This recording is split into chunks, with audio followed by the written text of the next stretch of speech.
What up, my freaks? RuinusInsight here with part 6 of my Total War Warhammer 3 modded Mannfred von Carstein Immortal Empires campaign.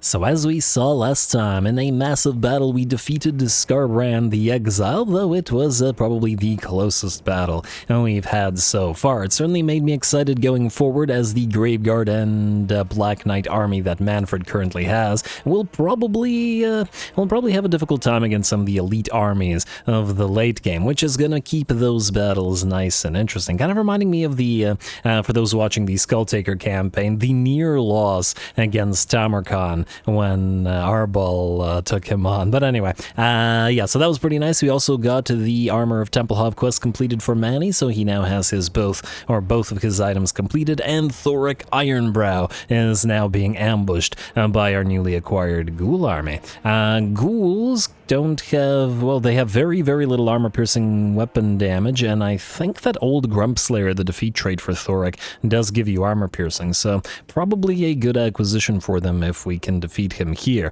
Fortunately, he's in march stance, and his army is primarily ranged, which means the ghouls should have a good time. Speaking of ghouls, you guys have given me, like, okay, stop with the Graveguard names, I think, because, I don't know, I have like 30 of them, and I don't know whether we'll get that many Graveguard. So, yeah, we have plenty of Graveguard names. I don't think anybody suggested any ghoul names, and we're going to have plenty of ghouls. Well, we're going to have plenty of crypt horrors, because they go in lots of armies, but yeah, no crypt horror names, no ghoul names. Give us some crypt horror and ghoul names, please. Otherwise, it's time for this ambush and the debut battle of Wilhelm von Sinclair. Go.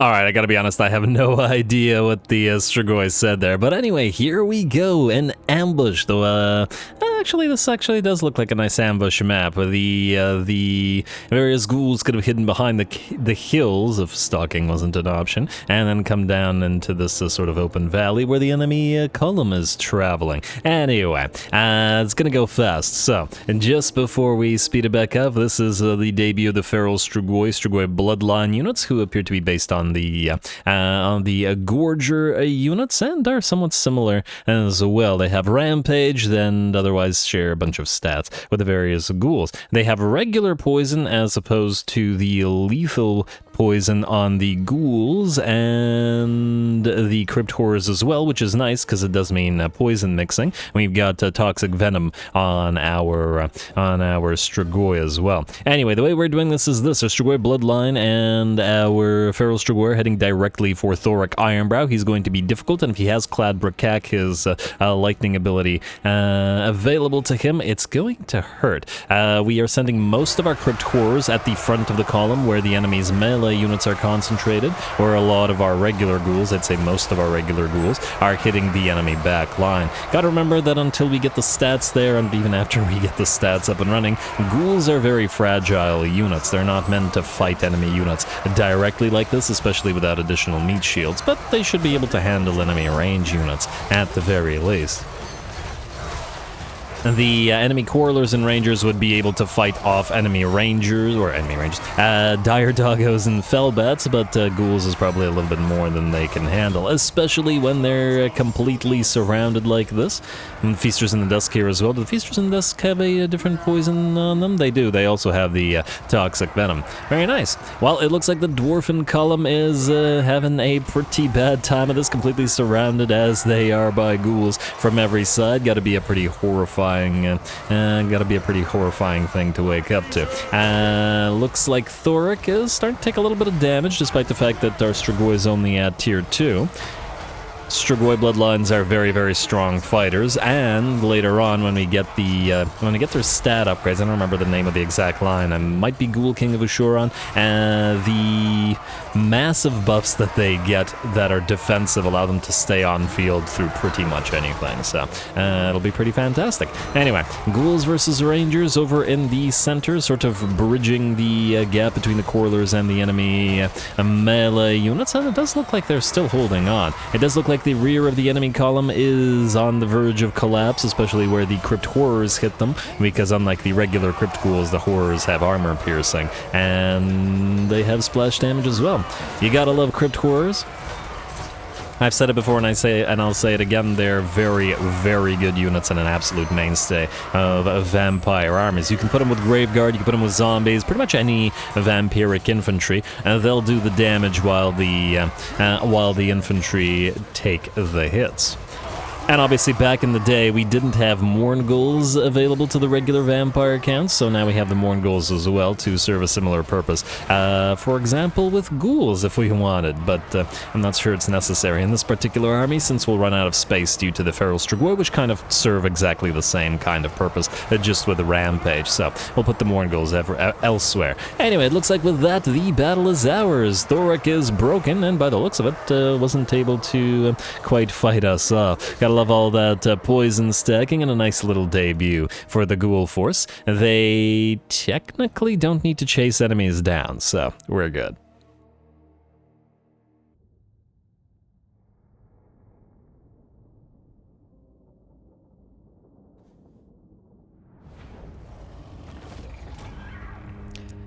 Alright, very nice. That worked out very, very well for us. The enemy really had the wrong type of army to be dealing with the ghouls, some of which did pretty well in terms of damage. 23k, 21k, I saw another 22 in there somewhere. In fact, by the looks of it, probably due to the chasing, at least in part, they somewhat outdid the Crypt Horrors. Crypt Horrors all did a lot more damage than the Feral Strigoi, though admittedly the Feral Strigoi were helping to attack Thorek for a while there, so yeah. Anyway, we get a decent pile of cash as a reward, so we'll take that, as well as the lovely Talisman of Endurance.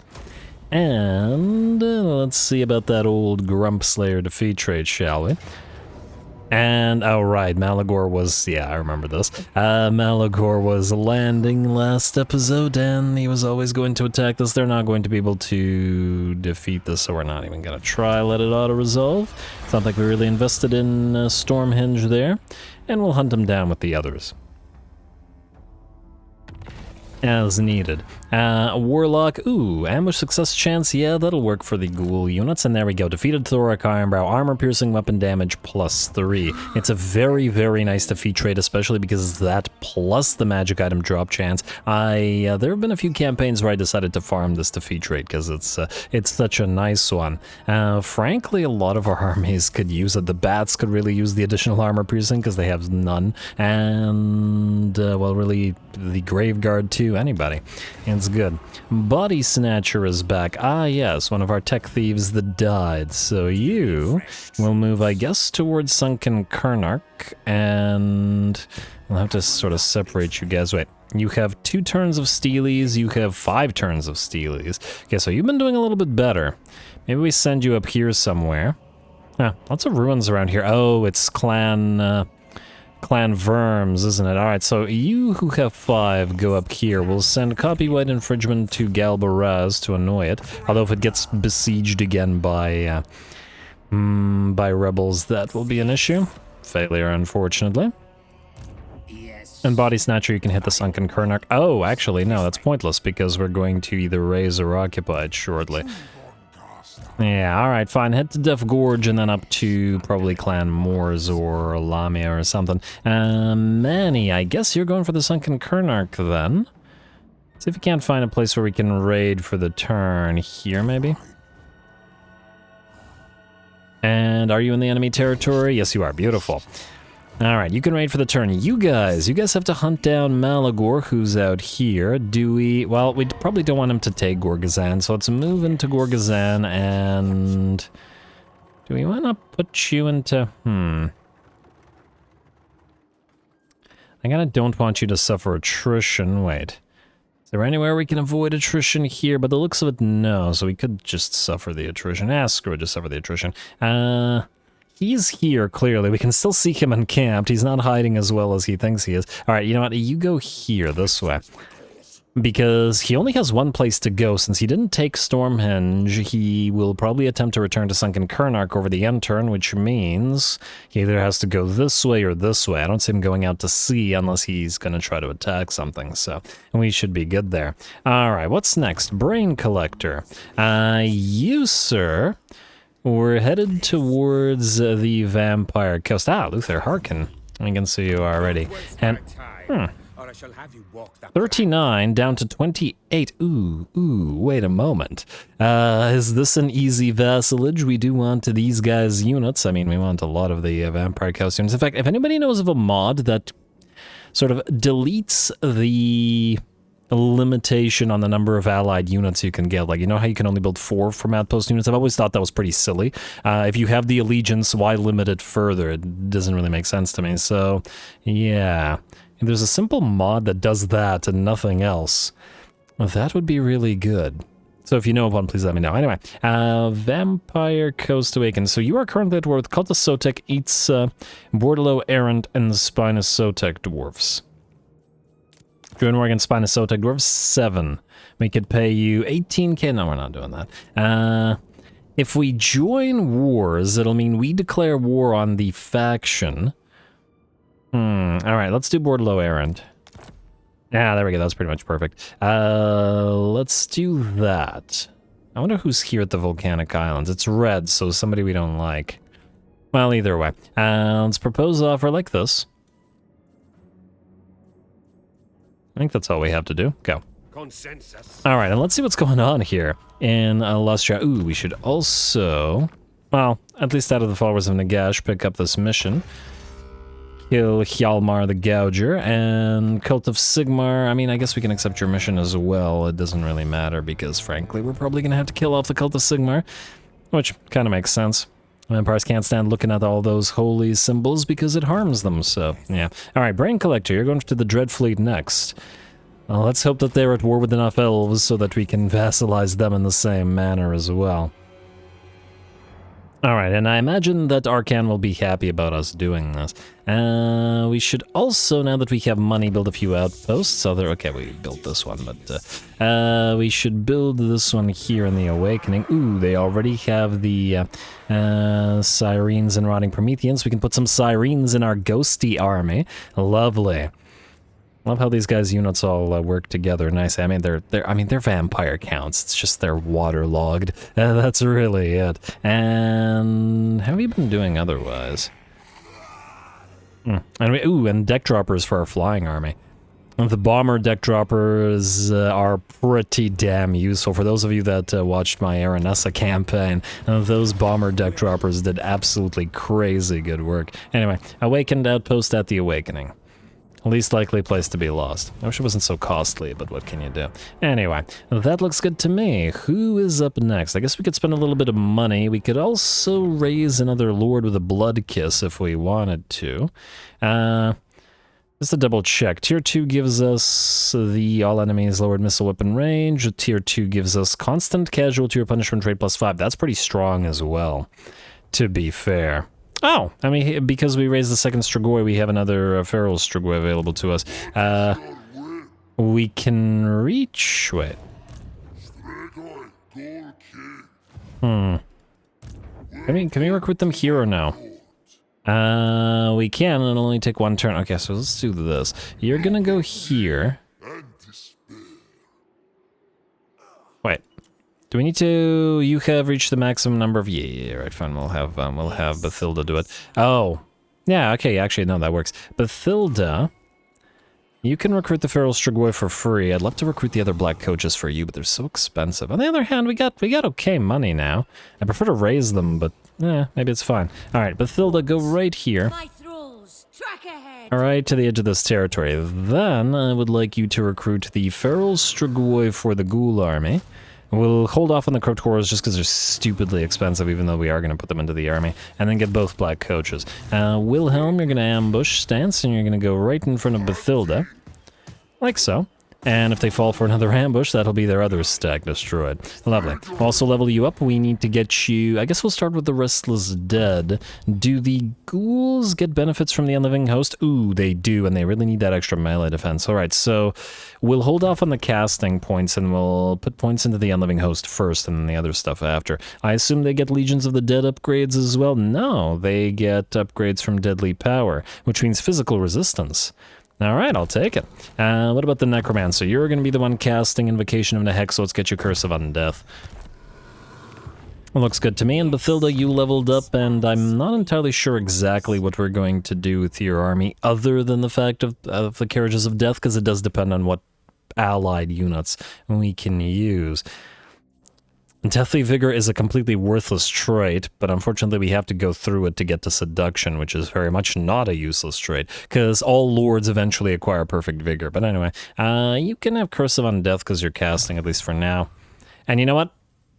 Yeah, let's get the Curse of Undeath. We'll max out Children of the Night. That also makes sense. Alright, and I believe you're good, and yeah, we could get you some Graveguard, but for now, I think I don't want to go overboard on the army costs. The rest of you are looking okay. Next up, okay, let's double check diplomacy real quick. Clan Spittle are alive, but probably not for long. And Pirates of Sartosa, we'll keep an eye on you and the potential for vassalizing you as well. And getting access to your units. Volky appears to be moving towards Sunken Khernarch, but he probably won't be doing so for too much longer. Alright, Land of the Dead. We have another Charnel Pit. Let's upgrade to a Lichyard here. Shifting Sands. We have 2 Lichyards, but we don't want to pay the stupid expense of upgrading them to Tier 3 because it's not worth it yet. Though the Tier 3 are great because it's a cumulative hero recruit rank increase. So as soon as we have the spare cash, we will start upgrading them. Zandri and El Calibad. Which is more important? Upkeep production for Corpse Guard, Black Coaches, and Mortis Engines. To be fair, we don't have a lot of those, but Pottery gives us nothing other than trade goods. On the other hand, we don't have it up and running yet, so maybe this is worth it. Alright, fine. Start with Zandri, and then we have the Gibbet here. Technically speaking, we need Balefire Braziers everywhere, but for now, I think we'll skip. Well, I mean, I'll just build it.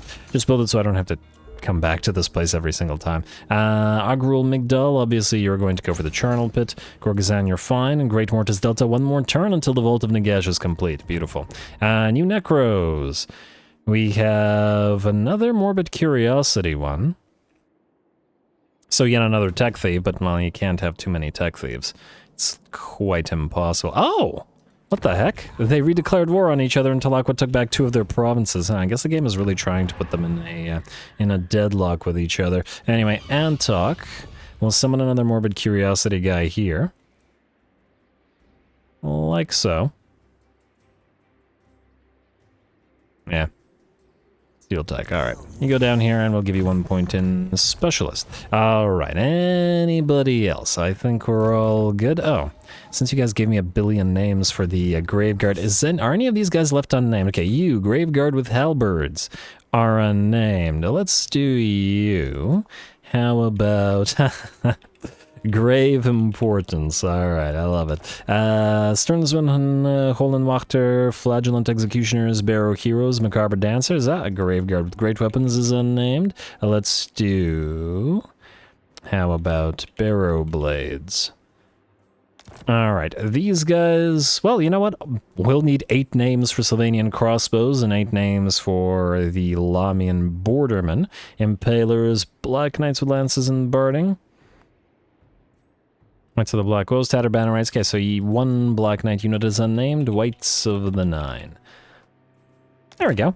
Now, all the Graveguard units are named here. We are still waiting for the Claw of Nagash. Oh, actually, speaking of Nagash, as somebody suggested in the comments, Manny may very well be petty enough to do this.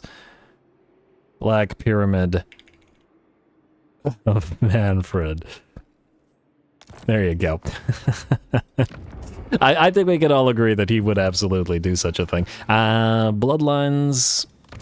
I mean, we could awaken you just to get the Headhunter up and running. The thing is, until we're at Tier 4, we can't really build Blood Dragon units anyway. So it's not super useful to us.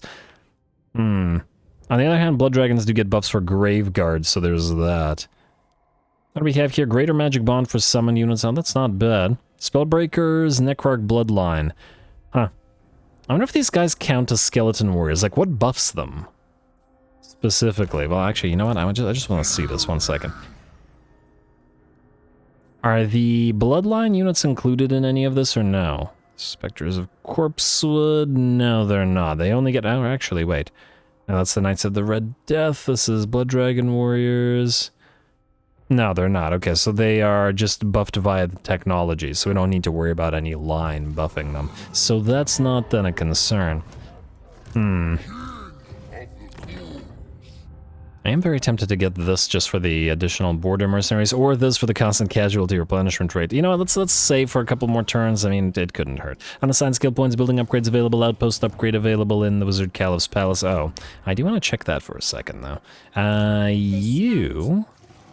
Allied recruitment. What do we have from the followers of Nagash currently available? We do have the Ushabti with great bows. We also have the Tomb Scorpions, which would be great in certain armies. Frankly...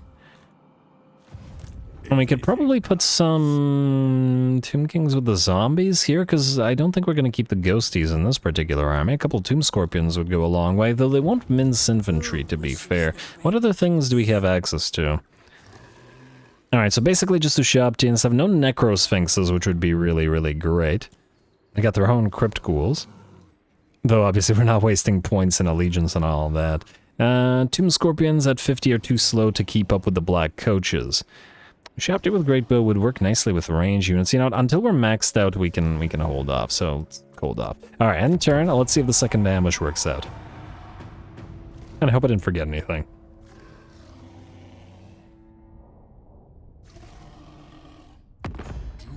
Thoric, you want peace now. I don't think that's gonna happen, and I guess he didn't move forward. Or the ambush got foiled. It doesn't look like it got foiled. I guess he was just too afraid to attack. No, it did get foiled. Ah, okay. Fair enough, fair enough. Wilmar von Carstein, ally begins outpost construction, Malagor. Aha! So you did move here. Fair enough. I don't think we can catch you here, unfortunately. Blight 10 Scratch, you're probably going to try to take Stormhenge right from under us. Well, that's just rude. And how we got rebels at Galbaraz, which is also kind of annoying. Alright, so... You, sir, steal from Death Gorge if you can. Lead us trying to head towards Sunken Khernarch as well. And damage foiled, technology fail. Oh, come on, come on. Everybody's failing and being foiled. What is this? You two. See if you can't go after Malaga. Oh, wait. Maybe if we attack Sunken Khernarch, he won't be able to run. I'm not entirely sure. Oh, wow, Manny, you really, really need to channel. Buddy, how'd you lose? How did, damn. He was at like 130, like maxed out, but anyway. Go into regular stance or whatever stance doesn't really matter. Hit Sunken Khernarch. And obviously auto-resolve because that's garbage. And I guess we'll occupy it. Sort of might, sure, I guess. And oh wow, that hurt us more than it should have. And you can leave the place and chant. Oh, no, you can't. You'll suffer attrition if you do. This doesn't make you immune to attrition, does it? No, only the necromantic ritual does, so guess we're ignoring that. Grave Robber, up to... I mean, I guess you can go Dragonhorn Mine. It's full of Skaven, so... Let's go here. Let's get Ruins, like so, get a little bit of free XP like that, and then you can get, I don't know, Wound Assault units, that doesn't really matter. Yeah. Alrighty, then steal from Dragonhorn Mines right after. Get 4 turns to steal. You, I wish, had more turns to steal. I mean, I guess we could move up here next turn. You know what, stay in range of it. But maybe hit Dragonhorn Mines just in case. Alright, who else do we need to move while we're moving? The Hero's Brain Collector, find that Dread Fleet for us, would you? And the new guy, you're going to move down here to start annoying Wurzag. He was raiding our territory. Might as well steal some of his tech. Although I don't know what greenskin tech would be particularly useful to us. And success! Good job, new guy. Alright, I'll give him a name, assuming he doesn't die soon. Alright, we got another Morbid Curiosity. Okay, the game is really just giving us tons of these Morbid Curiosity guys, rather than the guys that will support armies, but hey, more tech is gonna be real valuable as we go. We've neared spread vampire covens, which is really nice for that extra allegiance points. I really want the diplomatic relations. Here, recruit ranks. I'm just taking a look at what else we go for next. I think after we get to infiltrate noble houses, or maybe we even want to skip infiltrate noble houses and then just go straight for some upgrades for skeletons and graveguards since we're using a fair bit of them. Ooh, capacity +1 for all heroes. That's nice. That's actually real nice. And frankly, the diplomatic relations with the Vampire Coast and vampires is also probably useful. Hero action success. Okay, never mind. We're going for this. Yeah, that's what we're going for. 100%. Casualty replenishment rate +10. Oh, that's a nice ancillary. Tomb King's Spy, eh? And raised dead cost, just straight up -25%. Very nice. Alright, well, that's decided. You guys, I guess, are going to attack, because nobody else can... Oh, wait. I want to see if Malagor will fight to his death now. Wilmar, will have you attack, because I feel like you should have bird superiority here, since Malagor is a flyer. You guys go here. Wilmar, you've reached rank 13, so we'll attack in a second. Storm of the Night. And I guess max out either Children of the Night or Call of the Night. Something of the Night. Benevolent Overlord is not so bad as well, considering we'll be getting flying vampires in his army, so yeah. He still can't cast anything, but whatever.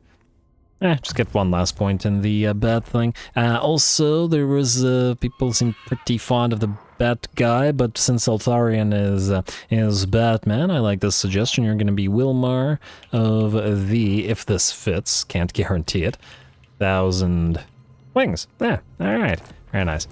Long name. / title. Go. Malagor, will you fight to the death now, or will you run?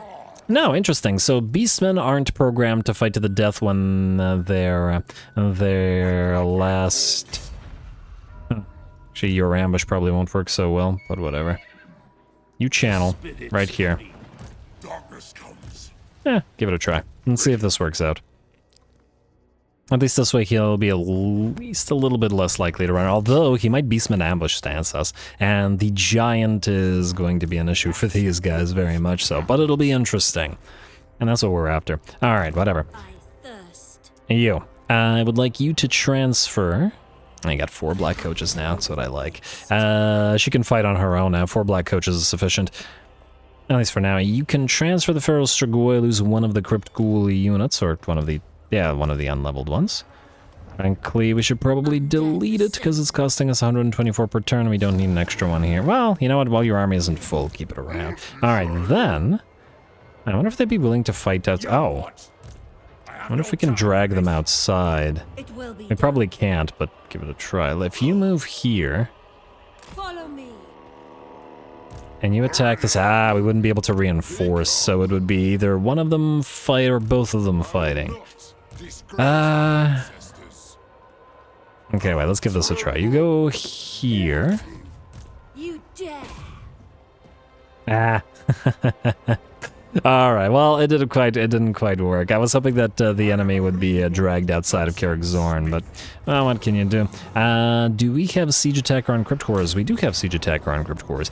Do we have defenses here? Not really. Meaning we could make a proper siege. The problem here will be the fact that... we can't really take the walls. Okay, I think we are going to fight this as a siege battle. It shouldn't, in theory, be a bugged one. In fact, it's the only thing that we can do unless there's diplomacy, so we're going to do it right now. Clan Spittle, Disciples of the Maw, nearly ready to trade. I just want to keep an eye on the vassalization in case we get more of it available. Exiles of Khorne, we're coming for you. Hopefully Khalida doesn't steal Death Gorge from us. I mean, I guess we could steal it back, but it's the principle of the thing. Anyway, it looks good to me. Well, let's do a big old siege fight with the ghouls. And be careful not to lose them, I guess.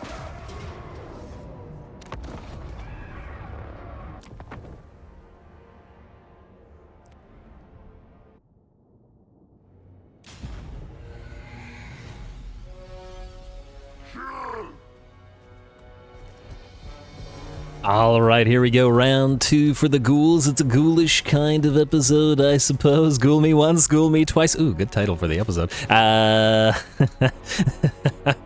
I'm just amusing myself here. Anyway, here we go. I'm excited to fight a siege battle rather that in theory shouldn't be bugged, since we have the enemy buildings at their regular HP. There shouldn't be a desync because there is no structure and to modify those stats. We will see, but it looks like we're okay. Anyway, the other interesting thing about this is going to be the fact that the ghouls aren't good at sieges. They're not for sieges. They are for field battles where they can make use of their stock and their mobility. At the very least, however, we can still make use of stock here. So the way we're doing it is this. Our reinforcements, led by Bathilda von Sinclair and the Crypt Horrors, which have stayed behind, as well as a couple of the corpse carts, will go directly where the enemy's biggest sort of forces are concentrated. Frankly, our Strigoi could have probably Vanguard deployed with the rest of or just deployed with the rest of our hidden units, but he needed to work on this gate, which is taking a long time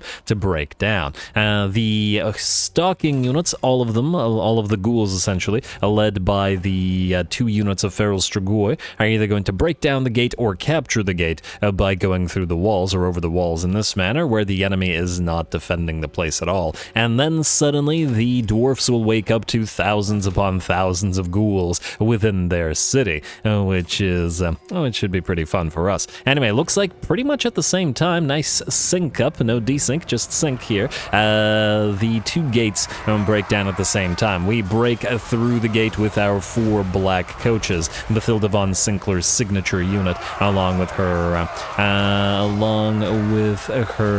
Mortis engines, but yeah, it's the black coaches that are her signature. But you do have to be careful with these things early on. Because of the Black Coach's Black Nimbus ability, they are essentially quite fragile until they kill a bunch of units, or until they are near to a bunch of kills, rather. They go up to, 40%? Up to 40% damage resistance once they've been near to 300 kills. Once they have done so, they can essentially function on their own just fine, heal themselves up and kill enemies, but until they get that 40%, they are pretty darn fragile. And we gotta be careful here. Fortunately, the Crypt Horrors are fantastic at breaking through breaches in the enemy gates like this, and will stream into the city following those black coaches. The Crypt Horrors are not fragile. They have a ton of HP, they apply their poisons and all that stuff, and their armor piercing will be solid against the dwarfs as well, though I suppose the black coaches have the armor piercing as well. Lovely. Anyway, how are the black coaches doing? How's that intensity on the Black Nimbus? About maybe 20%, 19% of the way there. Oh, it has a nice little counter for you. That's great.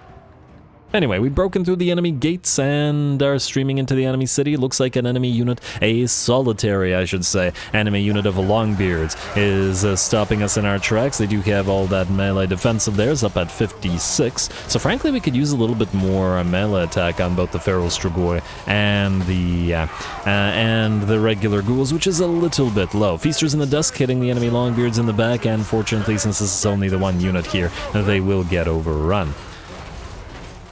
And we do need the Feral Strigoi to apply the armor piercing, otherwise those Longbeards would hold for absolute ages. Ooh, looks like a couple of our units of Black Coaches are getting hit with enemy Miners' blasting charges, which we do have to be careful of, as it rapidly reduces this Black Coach's HP down to half. Fortunately, an Invocation of Nehek, and it should be fine, but this is why we need that damage resistance. Though I do wager that the enemy is doing at least a little bit of damage with those blasting charges to itself as well, so the Black Coaches are still doing work even when they're not doing work. Obviously, we need a little bit more meat shields for our Crypt Horrors as well, just to help them out, so zombie summons are coming in aplenty. We also have a bunch of the corpse carts available to us, both from our main stack and from Bathilda's stack, which are arriving now, due to their slowness, really. Graveguard with great weapons and skeleton spears are coming in as well to help out, though by the looks of it, the Crypt Horrors are doing perfectly fine without. Well, with the help of the Black Coaches and all the casters here, at least. And, ooh, more Black Coaches getting hit by those blasting charges. You've reached your healing cap. Okay, so we're going to get this one back since the healing cap is there. But the Black Nimbus continues to climb higher and higher, and soon, as soon as they're done, we'll be able to send them away to attack the enemy, artillery, which are still being quite annoying to us. Nice charge from the Black Coaches. Obviously, to rack up points in Black Nimbus, what we should be doing is cycle charging with the Black Coaches, but since this is a siege battle rather than a field battle, our options are rather limited. It does look, however, like the dwarves that were defending the enemy gate, the breach, were pretty much wiped out at this point by the crypt horrors, and we're heading down towards the rest of them. Finally, the Black Coaches appear to peel away. They've got, there we go, 100% on all of their stuff. Well, okay, 98% on Black Nimbus, but just about there, and they can spread themselves out and attack the enemy artillery. Similarly, the ghouls that have entered the enemy city are hitting all the enemy units that are isolated here, especially finding enemy backline range units. Thunderers, Quarrelers, etc., are going to get overrun, though we do have to be careful about ghouls getting hit by units that are not being targeted. There we go. Nice volley from the enemy Thunderers into our ghouls, dropping a decent number of them. I always love the way the ghouls run. They're very entertaining. I mean, zombies run in an entertaining manner too. These guys are adorable. Name those ghouls, guys. Come on. They're the underdogs. The most fragile units that are of the infantry variety on the roster. I mean, obviously, dire doggos are more fragile. Felbats have much higher melee defense, but are also fragile. But yeah, of the infantry, definitely the ghouls. Anyway, looks like all the enemy artillery are now tied up, having trouble dealing with all of those Khernarch drivers of the Black Coaches. And I imagine now the Black Nimbus is all maxed out on all of them. A couple more blasting charges, and we'll just head another Black Coach into them. Ooh, looks like the model of the enemy artillery piece is trapping this Black Coach, allowing these guys to get a few more hits in, but it's looking pretty okay. Lovely. Out here, it looks like, well, the Thane is still alive, but all of his comrades have fallen, and eventually the armor piercing of the crypt ghouls, or crypt horrors rather, will tell, and the Thane will go as well. Very nice. And eventually this army will have mortis engines because the corpse carts are too slow to keep up with us, so that'll make the sort of breaching in this manner nice as well. You gotta love seeing the crypt horrors tower over the ranks of enemy infantry. It's got to be a pretty terrifying sight.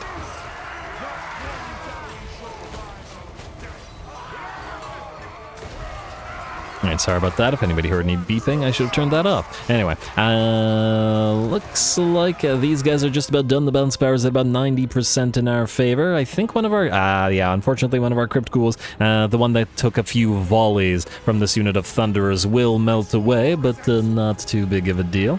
And just the one unit for the capital of Ironbrow's expedition. And not to worry, we have plenty more ghouls where that came from. Probably should have peeled away one of the units of Feral Strigoi and sent them at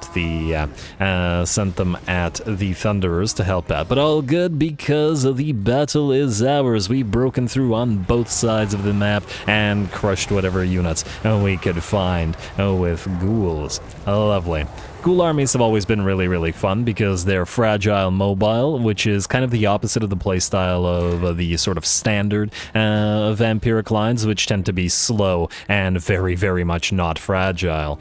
Not outlasting. And against the dwarfs, who are highly vulnerable to speed, especially in field battles, the ghouls are really quite good.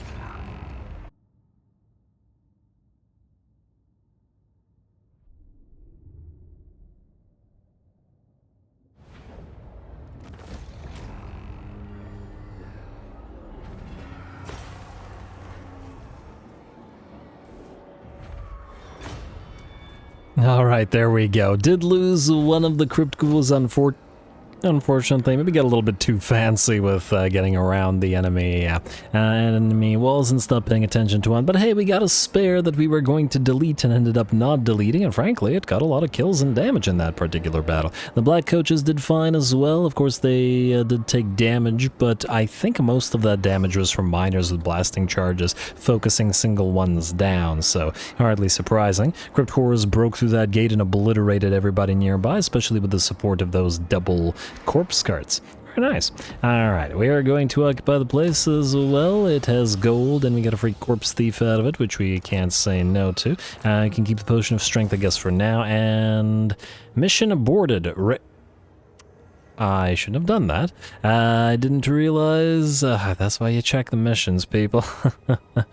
Oh, well, I think we already have one of these on Bathilda, so... yeah, that's great. I suppose multiple ones would have been really helpful in certain territories. The construction time reduction in particular, so like we could build these things quickly. Although to be fair, it's not like they take a long time to build or anything like that anyway. We don't need the Sinister Cups and we don't need the Barrow here. And we do need to chase this guy down, so Bathilda, that's you. And then I guess the question here will be, do we allow... yeah, Trickster's Helm, nice. Do we allow Thorak to come back in one of these places so that we can get his defeat rate again? And once again, would be really lovely on Manny. So we could, for example, leave Bathilda, for example, sieging Mount Arachnos for 8 turns, I guess. It will take probably that long for Manny to wander his way back down here anyway, so might work. Anyway, we are sticking around here. You can channel while you're at it, and head to Lost Plateau after. You need to heal, you need to channel as well. Oh, and I guess you guys will also need to transfer units to each other. I want to build some of the stuff here. Collect income, -18.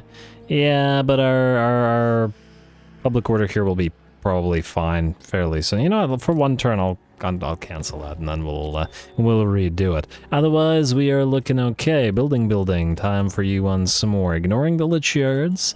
And these Lich Yards, Great Mortis Delta. There we go, that Black Pyramid in Nagash is up and running now. Or the Black Pyramid of Arcan, Black Pyramid of Mannfred.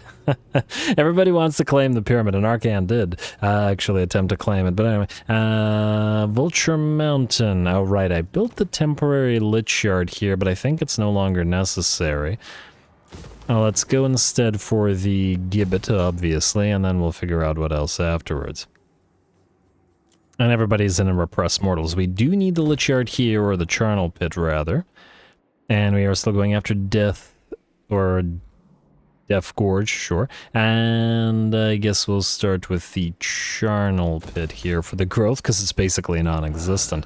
What's our Necros at? 9 out of 11. Alright, so we do have space. And we do want to get a couple in. I mean, you want Necros in every single army, so in Bathildas and Wilhelms, and they're just too useful, you know, because of that Master of the Dead thing. Anyway, looking good to me, so we can skip the rest of this, and then the turn. Alright. Hjalmar the Gouger came out of stance mustering. You came out of your mustering stance, and what are you doing? Where are you going? You can't possibly have gotten a full stack up and running again. So I'm not sure, but I guess we'll find out. And, your enemy army was spotted by the enemy before it could spring its ambush. You have an opportunity to intercept. I don't think so. We need both armies to fight together, so decline the attack for now. And... now he wants to attack the zombies. Well, that's interesting. Can the zombies win this? I guess it'll depend on whether the Spirit Hosts and the Konigstein Stalkers can deal with the Ungor Spears. The problem will be, how would we bring down the Giant and all of this stuff? Once again, we needed both armies to fight together. Maybe if you retreat... And, oh, for the love of, now it's an ambush. Alright, well, we're not retreating this one. Zombies, try to survive. Not so great here, but what can you do? Go.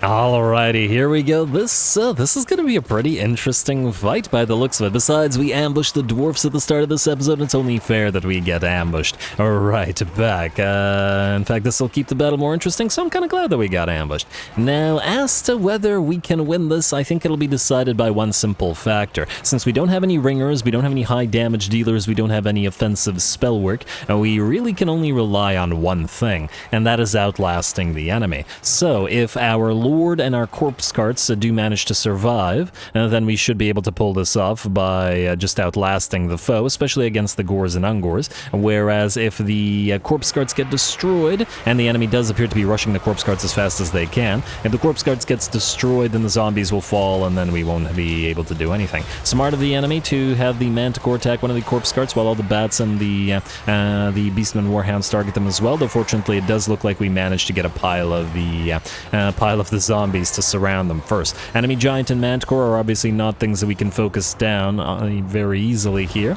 so once again we'll just have to outlast them. Well, the other corpse carts are by themselves, or together, whereas Kadan von Sunkenhof here is by himself. Our resident zombie master, he does have one unit of spirit hosts helping him out to apply the enfeeble attack that they have. And will keep surrounding himself with zombies and hoping that other units don't attack him. We're going to have to use the Spirit Host and the Konigstein Stalkers to hit single entities like this, because obviously Gorbulls, Giants, Manticores, they can all work through a heck of a lot of zombies before they suffer sufficient damage. At least the Konigstein Stalkers do meld nicely with the Spirit Host. I'm still undecided on whether to keep some of the ghostly units in this army or put something else in here. I mean, there's obviously various options that we can do. I think earlier I was floating the idea of putting some Tomb Scorpions or something in together with the zombies. Might be nice as well. And just the issue is, on the one hand, the issue is that the Tomb Scorpions can't be healed, but on the other hand, they are very, very tanky constructs. Anyway, looks like we are still holding. I do believe the enemy has managed to kill off one of our corpse carts, but 3 here are still safe. And unfortunately, one of them was an unholy lodestone, but we only need the one unholy lodestone to keep everybody nice and healthy, including, to some degree, the other corpse carts. The giant is whacking away at zombies, and I'm sure we'll be killing many, many of them off throughout this battle, especially as the giants have the trample ability in SFO. I don't remember if it's available in vanilla either, but it helps them kill off piles of infantry, not just be sort of single entity killers in the way that they used to be.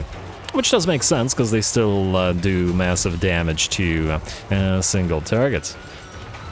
The giants surrounded by droves of zombies like this, kind of reminding me of the Orion campaign, where we had, where we faced off against 40 giants and rogue idols at the same time, with an army made up of Eternal Guard, the most basic of units, and Zotes, which was really fun and unexpected.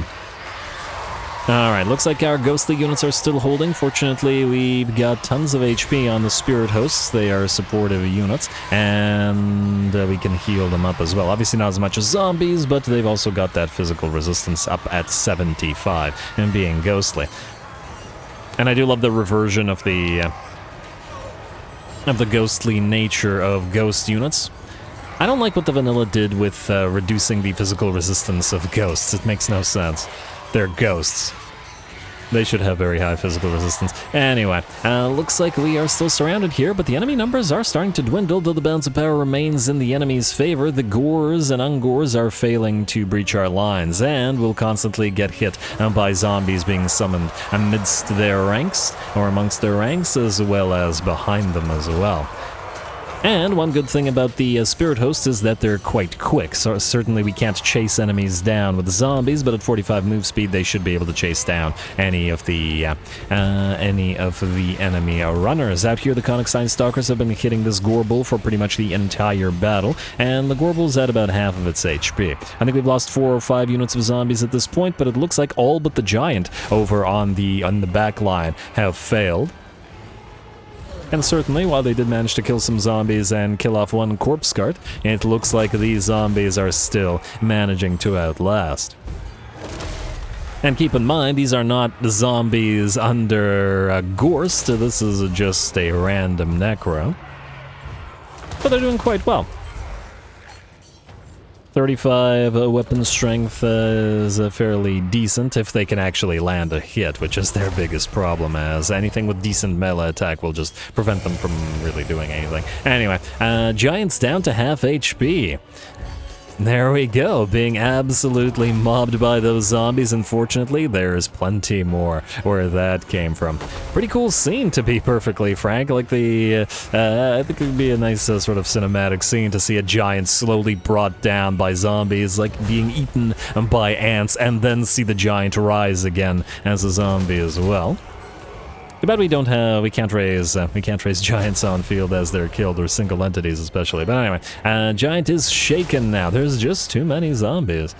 And out here, it looks like the Gore Bull is down to 25% of its HP. The Manticore has arrived, and having failed to destroy the corpse carts, and is attempting to go after our Lord / single corpse cart here as well. But fortunately, we still have zombies and at least a couple more summons available. Looks like the enemy big ol' Gore Bull will break. Though I don't know whether the Carstein stalkers can chase him down. Maybe we'll have to divert the spirit hosts to do so.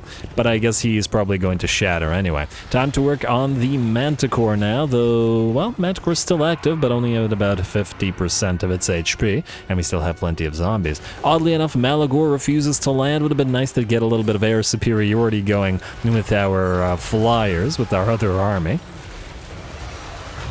But oh well, not a big deal.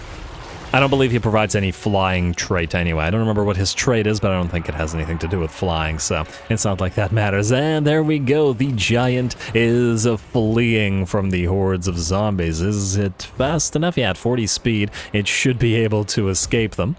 Although it's broken and not shattered, so it might come back for another round.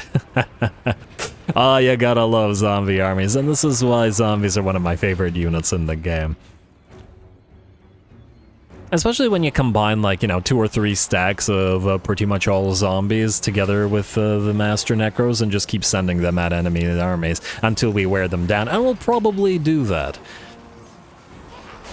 And get a nice little cohort of Master Necros working together to zombify the world. Anyway, looks like the enemy Giant Feral Manticore still fighting, but down to 30% of its HP. I do believe the Giant is coming back, only to get mobbed again, and is down to about 15% of its HP. The Spirit Hosts are here as well. If you were wondering where the second unit of Spirit Hosts was earlier, it was chasing around enemies to make sure that they shatter, rather than merely rout.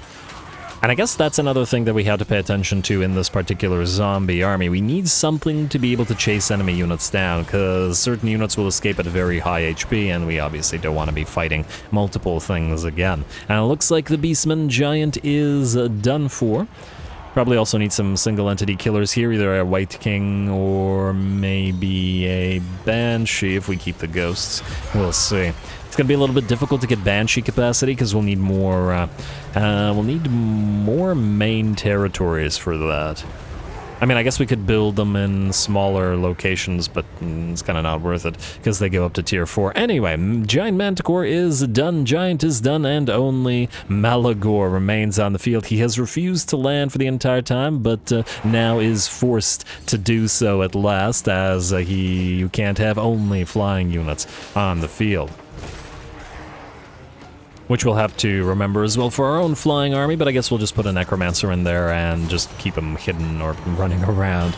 Need a little bit of casting support for the army as well, plus the replenished troops that he offers. Anyway, Malagor surrounded in the same manner that the rest of his army was.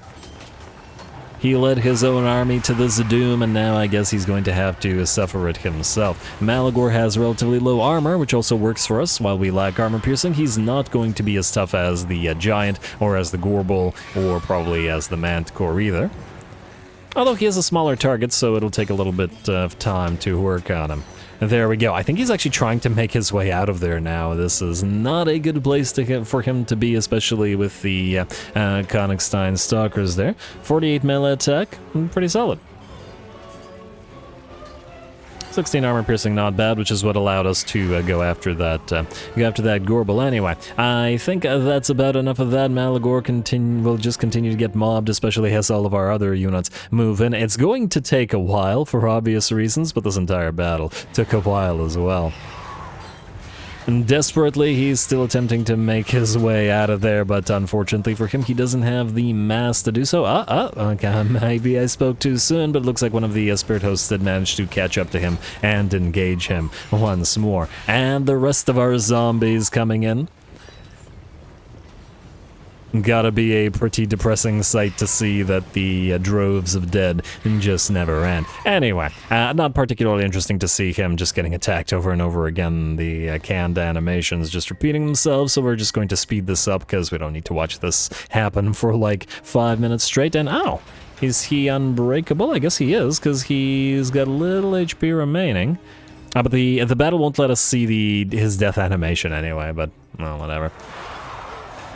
Maybe 1 or 2 more hits. Even the corpse carts have arrived to sort of add insult to injury. They were the deciding factor of this particular battle, and he now has to look at what allowed or what forced his army to fail the battle. Down he goes at last, and the zombies get their solo victory.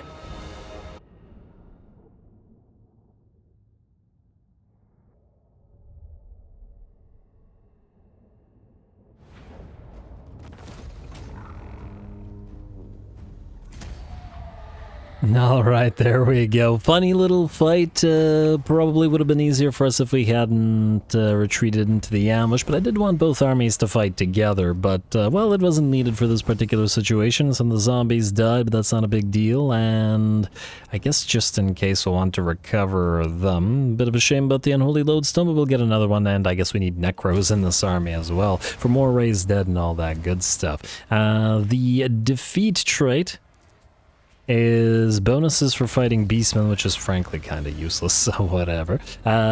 Bush foiled for Wilmar, I got that, and Warlock for Kadan, that's fine. Scroll of Blast will probably turn to something better, and there's that spread Vampire Covens up and running. Others search for the Nemesis Crown, as they tend to do. 5 out of 6 Blood Kisses now. Let's go for Raise Newly Dead. Oh no, I lied. We're going through all the way 12 turns to Vampiric Superiority, and that hero action success chance, as just can't say no to that additional, well, success chance. You guys, together this time. In fact, we will have Wilmar attack, I guess, since he has a little bit less XP. So, knock this army out, please. Very nice. Alrighty, and take the money this time. Beautiful. Now, did the rats... Okay, no, that was the rat army. I was wondering whether they had made it to this Stormhenge, so I guess we'll head there ourselves. You're not trying to claim it for yourself, are you? That would be tremendously rude. You two, both of you channel, since everybody's lost their magic somehow, grab Stormhenge. And then I guess we'll be heading down here. Ah, Khalida. You're headed for Death Gorge, eh? That's gonna be interesting. She'll besiege it. I was going to cancel our vassalage and attack her anyway. This might be a perfect time to betray her. I'll go figure. She, yeah, really doesn't like us. Treaties with the Awakened. How do you even have diplomatic contact with the Awakened? What the heck? You're not supposed to get diplomatic contact when... well, weird. Doesn't matter, but weird. Harbinger of Disaster destroyed. Another Talisman of Preservation. Very nice. Manny, go this way. Prepare for betrayal. It was always coming. And let's see about the Necros now. Alright, so you cannot move down to Quashodal as yet, but start moving there. Well, technically you guys should probably be... Hey, success, very nice. Can you reach this? No. Suntriggerlades should try to go to different provinces. These guys will continue their war for a while, and... Warzag is on the back foot now. I guess he bit off more than he could chew with Teclis and Talaqua. He really should have finished Talaqua off if he had. He'd probably be just fine. Too bad for him. Where are the other tech thieves? Of various kinds. I think I gotta remember to name the others. Brain Collector, you're still headed to the Dread Fleet, which we are about to find right now, assuming they're alive. And yes, Noctilus is hanging around out here. Lovely. Noctilus, how are you feeling about that vassalage? Minus 40, eh? You don't want to trade. Say we declare war on all of the elves. Minus 12, not enough. Alright, we'll have to keep an eye on that. Maybe, I assume he doesn't have any territories up here. Probably not. Alright, Brain Collector, move past all this and go to find Silastra Fawn as well. Next up, Body Snatcher. Steal from Death Gorge at least one more time. Hey, success, very nice. So I gotta remember to level these guys because we really need it until the 10% increase the success chance comes around. And let's level up Johann Barrickmere here as well. Grave Robbers, Grave Robber, singular. Steal from here. And success for you as well, very nice. Alrighty, and oh, copyright infringement. Oh, you're gonna hit Dragonhorn Mines too. Decent likelihood of you failing, but hopefully, let's just hope not wounded. I should have sent Grave Robber up to Ekrund instead. Yeah. I was expecting that failure, but what can you do? Alright, the rest of this looks good, and I did switch this back to Gift of the Kiss. Yes, yes, alright, we're good there. Everybody else looks good other than Bathilda and Wilhelm, so you two are gonna attack Lost Plateau together still. Nothing interesting to raise here. Hit Lost Plateau and swap units a teensy bit. Oh, I hope the auto-resolve doesn't hate the black coaches. Guess we'll find out. Alright, that does mean we're kind of leaving the borders here, and the Wood Elves are really starting to dislike us, but, well, if we have to attack them, we have to. Frankly, the Ghoul dying here also didn't matter much because the, because we need another Necro in here anyway, but just so that it's all ghouled up for now. Bathilda, auto-resolve. Alright, looks good. And occupy. Oh, damn, I should have used your reductions to more quickly get Karak Zorn up and running. I guess we could go back for a turn. Next turn? Give it builds in one turn. Just screw it, whatever, you're fine. And we'll build a Gibbet here as well. Lovely. Should start generating decent cash rather shortly, which we'll need for, well, I know it seems like we're saving up money, but it isn't really the case. It only seems like it. Because a lot of our high-tier buildings are going to get super expensive. Okay, we're starting to run out of space for the Allegiance, so we will have to build some stuff. The zombie army will probably be the thing to do. You want us to kill Hjalmar? We will maybe do so. We'll ignore Cult of Sigmar and all of that. You two, can either of you allied recruit right now? You need to be in garrisoned or in camp stance. We don't have in camp stance. I guess you need to be a necromantic ritual to do it? Alright. Because we are in our own territory. Fair enough. Let's build up Gorgazan here for now, collect income. And yeah, we could probably reduce the cost of some places by, you know, swapping the dwarf spies around, but I really don't feel like doing that. Shady Township, tier 3, eh? Pretty expensive, but we do have the cash right now, so why not build it up at Numas? And Qatar. Now, here's a question. What do we do with you? What does this thing do again? Oh, right, that's the Raise Dead thing. Yeah. Here to tier 3, we could either build the Graveguard... Wait, no, not the Graveguard building. No capacities out of that. We could increase Black Coach and Crypt Horror capacity, which is pretty solid. Or we could ignore all that and just get more money out of the Artisan Blood Tax. Which is fine, but I think the capacities are probably gonna be a little bit more worth it. We could always replace some of those buildings later if we want to make more cash. On the other hand, though, Camry is probably going to be our biggest money-making province, so maybe this place should have it. On the other hand, growth -10 for all adjacent provinces is an issue, so I'm gonna ignore it for now. And we'll probably build it once the nearby places have grown a teensy bit more. Great Mortis Delta, you're fine. Analan Mountains, yes, alright, so we got upgrades here. Martek, we'll start with you because we want to get the iron up and running as fast as we can. And Vulture Mountain, go for the Balefire Brazier. Great Desert of Araby, let's upgrade that Buried Caravanserai, though it is stupidly expensive. And now we just gotta pray that nobody attacks it and steals it from us. Really gotta watch Volkmar for when he inevitably secedes. Maybe this was the time to kill him off here. At least these two are beside each other, so if they die, then they'll be fine. You will raise a couple zombies to replace those that you lost. Let's also take a quick look at the itemization now. It's been a couple of turns, so it's time to redo some stuff. Lose the Biting Blades because they're worthless. Sword of Might and whatever other thing. Garbage basic. Swords Obsidian Amata. This is okay. Scrolls of Blast I don't really care for. It's not that they're horrible and useless, it's just that we can get better stuff for them. That's ironic, we got a Rod of Flaming Death for him, because it's basically the same thing. I like the Book of Arcane, so we'll keep it. Dawnstone is fine as well. Potions of Strength are fine until we can get better potions. Okay, then we'll do... I guess we'll take the 2 Rods of Flaming Death. Well, no, we can put them on vampires, maybe. So let's keep them around, I guess. We do have more Forbidden Rods, but those go for Lords, and more Obsidian Amulets, which is great. Talismans of Endurance, Trickster Shards. Alright, we got some good stuff. Let's swap them around. Let's also check 2 things. First of all, more Necros. We're at 9 out of 12. Malevolent, Corpse Stitcher, and Deranged. Okay, so none of the ones we want. I would also like to check these guys. Domineering, Mortuary Acumen, Strigoi has nothing crazy. Power of the Eclipse, Overlord. Yeah, nothing great out of those. Not that we're going to get a new army right now because we need the money. A moment. Just had a realization. Oh, right.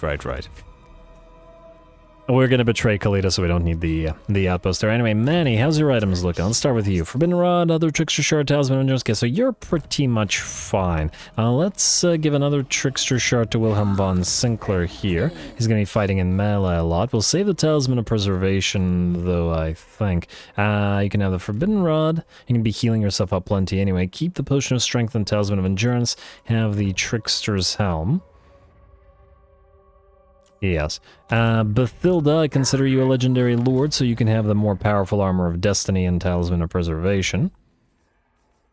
And you still have the Kitab al-Azif. Keep it for now. I'm probably going to swap it out. You should be having one of the healing potions, but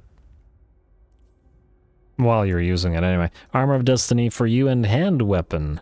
We don't really have much in the way of good hand, but wow, we barely have any weapons at all. Maybe I should have not deleted the other ones, but too late. Alright, and then we'll take Mr. Wilmar of the Thousand Wings. You can have the Talisman of Preservation. You can have the Trickster's Helm rather than the Night Shroud. Power Stone for now, Potion of Strength. You can probably get the Potion of Healing. Like so. I don't want to give the Potion of Healing to the other Necromancer Lord. Wilhelm, I'll put the Potion of Healing on you as well.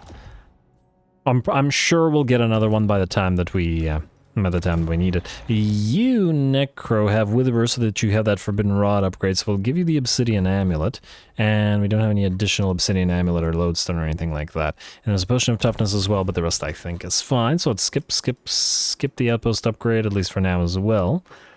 Don't need to do any of the rights. Let's end the turn. Alright, Kalita, I assume you will besiege Death Gorge rather than immediately attacking? No, she will immediately attack it. Well, that's rude. But oh well, I guess that does mean that she can't run from it.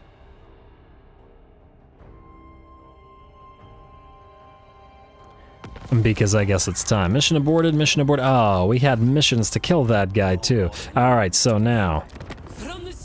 Cancel vassalization, like so. Very nice, very nice. Yeah, really shouldn't have stolen Manny's glory there. Then we are in range. We're going to steal tech from here. Oh, Kalita, damn you.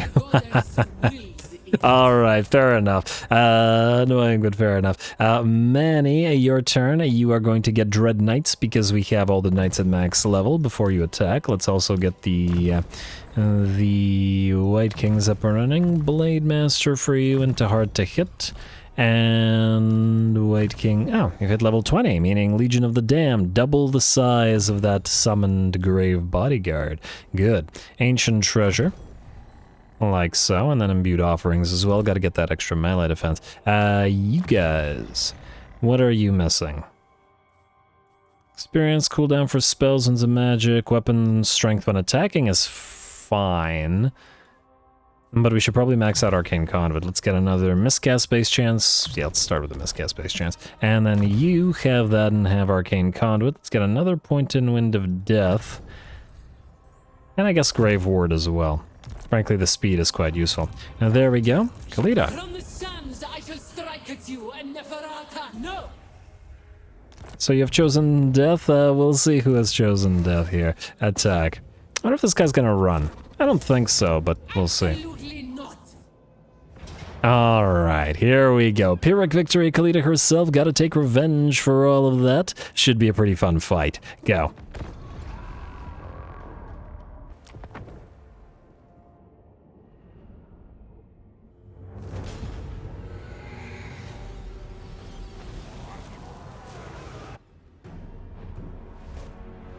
Darn, I clicked in the wrong place and we missed Mannfred's super short speech this time around. But anyway, here we go. It looks like the Lamians, or the Court of Libaris rather, have made a deal with the devil by becoming Mannfred's vassals. It didn't last very long, and the sudden inevitable betrayal will destroy their armies here. Well, assuming that we can pull off the win. Manny is obviously covering overhead. There's that lovely zombie dragon breath coming down on some of the enemy archer units, as they're going to be the bigger threat to the big old zombie dragon target. Spirit Leech and a few hits, a few whacks from the tail, a few bites from the zombie dragon, and the enemy lord is down to half HP. Of course, we'll get hit by a bunch of the arrows, but we can summon zombies or heal ourselves as needed to react. Lords like Mannfred and Malekith have always been extremely powerful on field for this, as they're hybrid lords, they're casters, they're duelists, they're monsters. It's a lot of sort of resources that you can suddenly apply to one location on the map. And for example, here, despite the fact that we're completely surrounded, we can knock out the enemy lord. And down he goes, and then simply leave. Refuse to elaborate further. Although I guess the true death is the elaboration. Anyway, zombies will keep the other enemies here distracted, while our Black Knights are led by Varric the Blade head on in for a little cav-on-cav action. Obviously, the fragile enemy skeleton horses and the chariots shouldn't stand any kind of chance against the Black Knights. I would be curious to see how our Black Knights would face off against, or fare rather, against Necropolis Knights. They obviously wouldn't win against Warbear Riders or against the Demigryph Knights, so when we make our way up to the Empire, we're going to have a tough time winning, which should be pretty fun. But for now, we have to deal with numbers, and that, as we very well know, as a vampire counts, quality is a quantity of its own, or quantity is a quality of its own, whatever. I got too excited. Anyway, the rest of our army is going to have a little bit of a dicey day, as the enemy's infantry from its first stack and all of the infantry led by High Queen Khalida from the second stack are all heading towards our little boxy formation. Unfortunately, because we are temporarily using the various Sylvanian crossbows in this army, which admittedly have killed off this unit of chariots fairly quickly with their anti-large, they have to be protected. We can't heal them up like we can our other units, so we put a box formation around them with all of our Graveguard to protect them. But I do kind of like the idea of the Graveguard sort of creating boxes of units protecting the actual living units. That also seems appropriate. One of the reasons I really like Vlad is that, well, he loves his homeland, he loves Sylvania, and he wants to rule the Empire. He doesn't want to destroy it or turn it just into piles of undead. And as we know, he works fairly well with humans, since he was a better ruler than most of the Imperial provinces in his time. So, yeah. Mannfred, maybe not so much, but... Well, it's Mannfred. Anyway, High Queen Khalida in trouble now. She's been found by Kevin von Lloydstein, and we head on in with Mannfred as well. It's kind of hard to focus her down on that Necro Serpent with our anti-large range units, but that's alright, we didn't need it here. Varric the Blade comes in to deliver at least one hit with his own blade, and it looks like High Queen Khalida is pretty much done for. There we go. Still plenty of enemy units to take care of on the field, however, getting a nice little wind of death through at least a few of the enemies. Not overcast as it's not needed, and it's only going to hit a few units, so... there's that. Plus we have limited mana remaining in this army right now because I've let it lapse a little bit, as well as generally on the battlefield. Summoned too many zombies and stuff. Sternsmen are looking pretty fantastic still. You gotta love their color scheme and their shields and all that sort of stuff. A very fancy looking Graveguard unit, and it's just too bad we can't get a full army using their and the Varix Reaver's color scheme. Maybe one day they'll add Varric the Blade as a, I don't know, as a hero, and, well, I doubt it. And his whole army is what I was going to say. Anyway, now just a matter of outlasting the enemy, and as we've proven many a time, that's one thing we can do fairly well. Finally, we've gotten the ability to peel away from the rest of our forces with our Black Knights. The Varix Reavers hit that darn enemy Screaming Skull Catapult, which has been annoying our army for this entire battle, and will now continue just hunting down whatever units of skeleton archers they can find. On the charge, and the unit should be pretty much decimated. Both units should be pretty much decimated, and we'll find another one shortly. Manny's helping out against the bigger threats remaining on the field, going after Ushabti and hunting them down, as the Black Knights will probably have a little bit of trouble dealing with the enemy monstrous infantry. I am interested to see what heights we can take the Black Knights and the Graveguard to. Do we actually need the elite of the vampire counts in order to win the hardest battles that we find in this campaign, or will we be able to get them to such heights that it won't matter? We'll find out.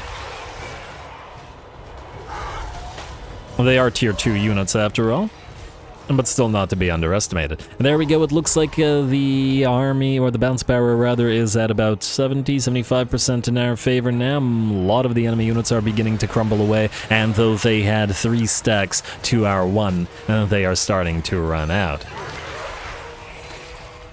Of course, it'll still take a little bit of effort to work through those Ushabti and all that stuff, but we're looking pretty good. And our anti-large crossbows can shoot down those Ushabti as well.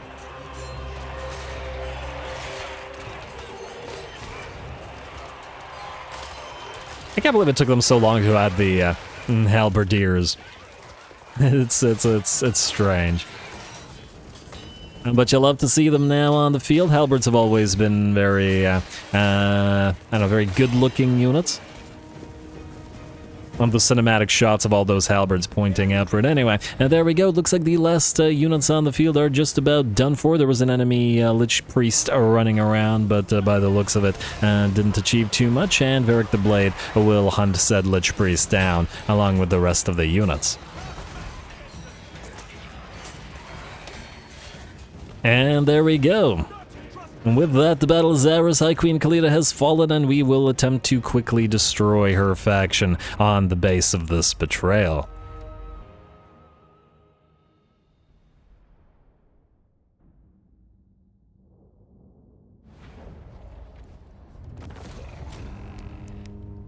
Alright, there we go. The first of our sudden but inevitable betrayals. A resounding success, if I do say so myself. Khalida did the work taking Death Gorge, and then turned around only for Mannfred to destroy both of her stacks and take a Death Gorge as well. Very nice. In terms of kill counts, 222 and 222 kills, and what? Really? 1 damage short of 22,000 damage. But pretty darn good for the Barrow heroes, and damn, Varix Reavers this time, 31,000 damage. Very solid indeed. Alright, and it looks like gold value-wise, despite not getting as many kills, the Holenwachter got the most, and damage-wise actually beat the Barrow heroes, even if they didn't beat them in terms of kill count. Very, very nice. Ooh, 25k damage on the Impalers as well. We're gonna take the money. And there we go, we will occupy Death Gorge. The Luckstone we do not need. We got more diplomatic relations with the vampire counts. I guess that does work for us. Charge bonus when in foreign territory. More charge bonus as well. Alright, can I? There we go. Occupy Death Gorge and delete the tree. This is only a tier 4, so it'll take a while to get there, but it's a rather nice landmark. So yeah, repress the mortals immediately.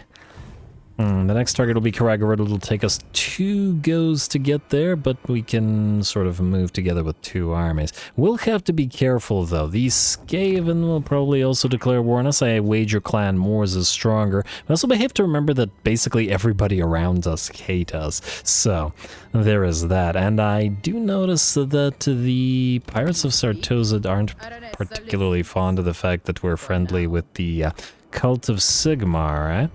Well, not the Cult of Sigmar, the Awakened. We don't care about the Cult of Sigmar because we'll probably betray them in the same manner that we did the others. So, yeah, probably gonna try to get the ghouls that buff of theirs. Anyway, folks, with that, we're out of time. I'm gonna have to call the episode here. Next time, we move towards destroying the Court of Libaros for good, and then probably starting on the lizards. There is a book available at Lamia as well, and in fact, let's take a look at what this book does.